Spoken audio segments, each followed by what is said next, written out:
ఎక్కడో పాశ్చాత్య సంస్కృతిగా ఉన్నటువంటి డ్రగ్స్ ఇవాళ మారుమూల గ్రామంలోకి రావడానికి కారకులు ఎవరు? దీని వెనుక రాజకీయ నాయకుల హస్తం ఏమన్నా ఉందా? యువతను రాజకీయ వైపు, రాజ్యాధికారం వైపు అడుగులు వేయకుండా చేసేందుకు కోసం ఈ డ్రగ్స్ను యువకులకు అలవాటు చేస్తున్నారు. ప్రతి అంశంలో రాజకీయం, విద్యలో రాజకీయం, వైద్యంలో రాజకీయం, గుడిలో రాజకీయం, బడిలో రాజకీయం, అన్ని చోట్ల ఉన్న రాజకీయం ఈ డ్రగ్స్లో లేదా? ఇంకెన్ని రోజులు కార్ల ముందు కార్యకర్తలాగా, ఇంకెన్ని రోజులు కండువాల పట్టుకున్న కార్యకర్తలాగా రాజకీయాల్లోకి రారా? సర్పంచులు గారా, కార్పొరేటర్లు గారా, కౌన్సిలర్లు గారా, జాబ్ క్యాలెండర్ పేరిట వేసే ఉద్యోగాల కోసం ఇంకెన్నాళ్ళు? నమస్తే, నేను మీ క్రాంతి. చాలా అంశాలు మాట్లాడడం కోసం ఈ వీడియో చేస్తూ ఉన్నా. ఎక్కడో పాశ్చాత్య సంస్కృతిగా ఉన్నటువంటి డ్రగ్స్ ఇవాళ మారుమూల గ్రామంలోకి రావడానికి కారకులు ఎవరు? దీని వెనుక రాజకీయ నాయకుల హస్తం ఏమన్నా ఉందా? దీని వెనుక రాజకీయ నాయకులు యువతను తుంగలో తొక్కే ప్రయత్నం ఏమన్నా చేస్తూ ఉన్నారా? ఇటువంటి ప్రశ్నలు చాలా ఉన్నాయి. ఏ రాజకీయ నాయకుని అండదండలు లేకుండా డ్రగ్స్ హైదరాబాద్ నడిబొడ్డున వీరంగం ఆడుతుందా? మారుమూల గ్రామంలో డ్రగ్స్ అంటే తెలియని పసికందులకు చాక్లెట్ల రూపంలో అందిస్తున్న దాని వెనుక ఎవరున్నారు? ఒక పక్క డ్రగ్స్, ఇంకో పక్క మందు సీసాలు, ఇంకో పక్క సిగరెట్ పీకాలతో ప్రభుత్వ బళ్ళు ఎందుకు నిండుతున్నాయి? ప్రభుత్వ బళ్ళల్లో వాటికి అనుమతి ఎవరిస్తారు? ప్రతి అంశంలో రాజకీయం, విద్యలో రాజకీయం, వైద్యంలో రాజకీయం, గుడిలో రాజకీయం, బడిలో రాజకీయం, అన్ని చోట్ల ఉన్న రాజకీయం ఈ డ్రగ్స్లో లేదా?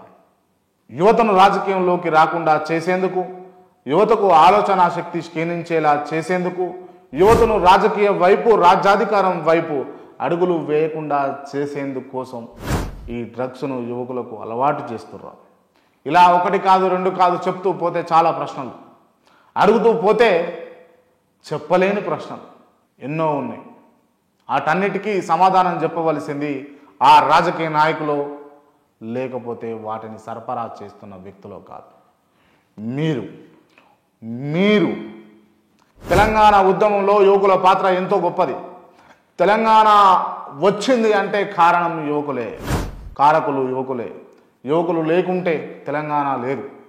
ఇవాళ తెలంగాణ రాష్ట్ర ముఖ్యమంత్రిగా 10 ఏళ్ల పాటు కల్వకుంట్ల చంద్రశేఖరరావు గారు ఉన్నారన్నా, ప్రస్తుత ముఖ్యమంత్రిగా యనమల రేవంత్ రెడ్డి గారు ఉన్నారన్నా, యువకులు, నిరుద్యోగులు చేసినటువంటి పోరాటం, అటువంటి పోరాట ప్రతిమ ఉన్నటువంటి యువకులు ఇవాళ ఎక్కడ ఉన్నారు?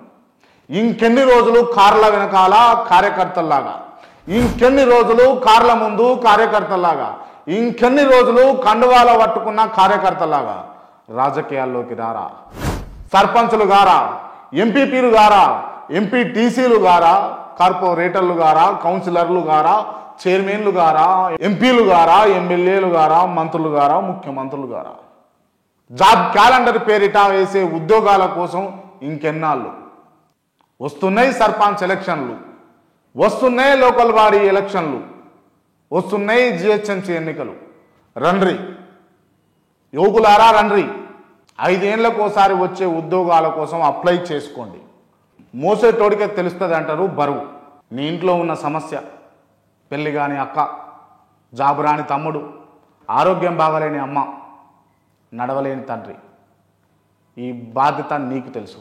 నీ ఎమ్మెల్యేకి తెలియదు, నీ సర్పంచ్కు తెలియదు, నీ మంత్రికి తెలియదు, నీ ముఖ్యమంత్రికి కూడా తెలియదు. నువ్వు రా రాజకీయంలోకి, నీ కుటుంబాన్ని బాగు చేసుకో, నీ ఊరును బాగు చేసుకో, నీ వార్డును బాగు చేసుకో, నీ రాష్ట్రాన్ని బాగు చేసుకో, నీ దేశాన్ని బాగు చేయాలి. ఇది నీ చేతిలోనే ఉంది. రండి రాజకీయాల్లోకి.